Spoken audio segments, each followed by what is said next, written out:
सांगलीमध्ये जिल्हा प्राथमिक शिक्षक बँकेच्या नूतन इमारतीचा लोकार्पण सोहळा वैद्यकीय शिक्षण मंत्री हसन मुश्रीफ यांच्या हस्ते पार पडला।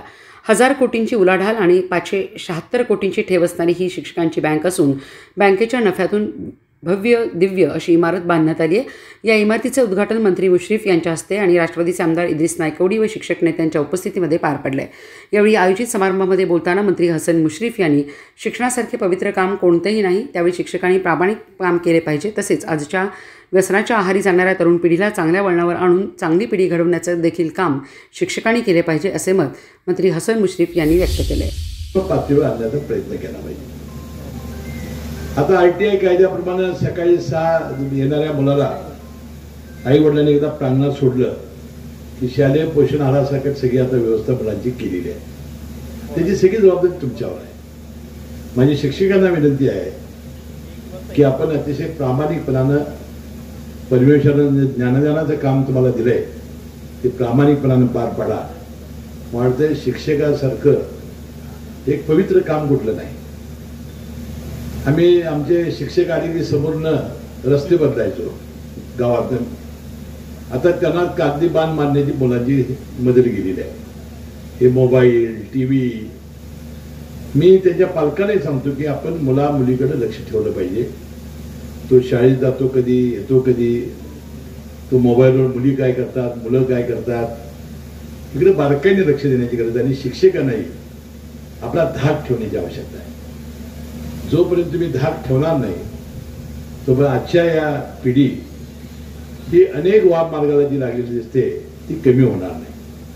म्हणजे समाज सुधारण्याचं काम तुमच्याकडे आहे, त्याला शिक्षित करण्याचं काम तुमच्याकडे आहे, आणि ही जी पिढी घडवण्याचं काम, एखादा रस्ता खड्डे पडले तर आपल्याला 2-3 वर्षांनी करता येईल, परंतु एकदा मुलाचं जर आयुष्य जर हे झालं तर त्याचं जीवन बदलता येणार नाही। म्हणून आपण जे पवित्र ज्ञानदानाचं काम करताय त्याला मी मनापासून शुभेच्छा देतोय। आणि मग काही दिवसांनी हे अतिरिक्त शिक्षकांचं जे समायोजनाचं काम होतं ते कमी झालं, तर 5 वर्षे खातं माझ्याकडे होतं, आणि नंतर अनेक चांगल्या बातम्या यायला लागल्या की आता पटसंख्येची गळती पूर्णपणानं बंद झालेली आहे। जर सांगली जिल्ह्याची काय मला माहिती नाही, पण कोल्हापूर जिल्ह्याची माहिती घेतली की आता ही गळती बंद झालेली आहे। आता मी ग्रामविकास खात्याचा मंत्री राहिलो गेल्या त्याच्यामध्ये।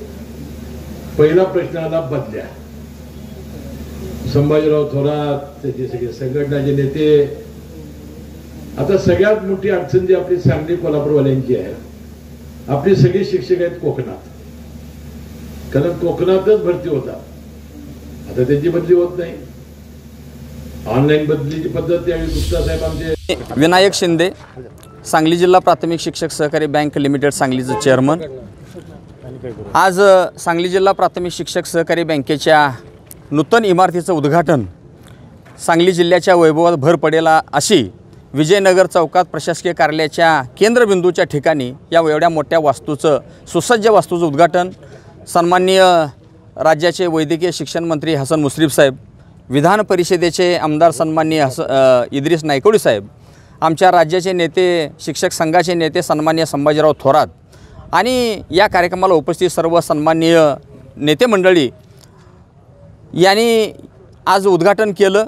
मी बँकेचा चेअरमन, सर्व संचालक मंडळ, स्वाभिमानी प्राथमिक शिक्षक मंडळाचे सर्व सदस्य, बँकेच्या कार्यक्षेत्रातील सर्व सभासद बंधू भगिनी आणि बँकेच्या कर्मचाऱ्यांना एक अभिमान वाटेल अशी वास्तू आम्ही बांधली, आणि त्या वास्तूचं उद्घाटन आज वैद्यकीय शिक्षण मंत्री सन्माननीय मुश्रीफ साहेब यांच्या हस्ते झालं। याचा मला जिल्ह्यातल्या माझ्या सर्व शिक्षक बंधू भगिनींच्या वतीनं मला सार्थ अभिमान आहे। माझ्या सर्व संचालक मंडळानं यासाठी माझ्यावर जबाबदारी टाकली। एक चेअरमन, व्हाईस चेअरमन, सर्व संचालक एक मुखानं आम्ही ही निर्णय घेऊ शकलो। गेल्या 15 वर्षामध्ये एवढ्या मोठ्या 1000 कोटी व्यवसाय असणाऱ्या बँकेला अशी सर्व सोयीनं सुसज्ज अशी इमारत आवश्यक होती, कारण मी या बँकेचा गेले 16 वर्ष झालं सलग संचालक आहे।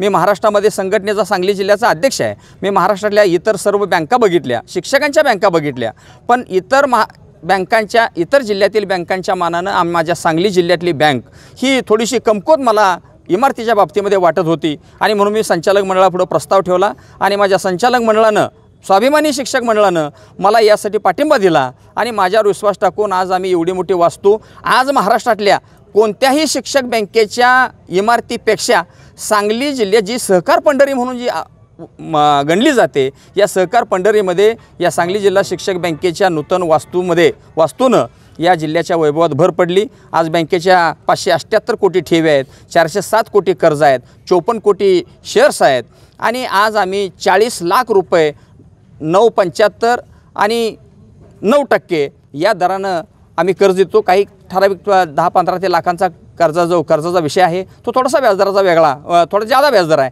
पण सरासरी 26 लाख कर्ज आम्ही 9.50 देतो आणि बँकेच्या ठेवीचा व्याजदर 8% वर जरी गेला तर गेल्या 3 वर्षामध्ये कर्जाचा व्याजदर आपण बदललेला नाही, वाढू दिलेला नाही।